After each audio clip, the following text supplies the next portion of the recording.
High বন্ধুরা, সবাইকে রান্নায় 16 আনায় অনেক অনেক স্বাগত।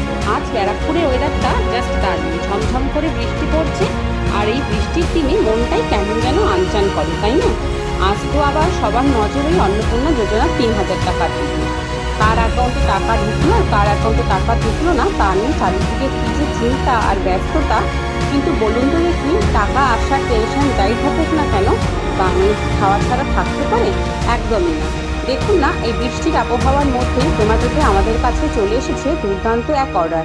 সোমনাথ দে মহাশয় অর্ডার করেছেন আমাদের special double spicy fried rice আর একদম মাউথ ওয়াটারিং ক্রিমের জাদুতে ভরপুর 8 পিসের নবাবি পনির। নিরামিষ খাবার শুনলে অনেকেরই নাক ছিটকায় বটে, কিন্তু আমাদের এই দারুণ ভেজ রেসিপিগুলো একবার খেলে বারবার খেতে ইচ্ছা করবে। যাই হোক, গরম গরম খাবার প্যাকিং হয়ে গেছে আর আমাদের ডেলিভারি বয়ও সোমনাথবাবুর বাড়ির দরজায় হাজির। আজ আপনাদের কেমন লাগলো এই ব্লগটা অবশ্যই কমেন্ট করে জানান।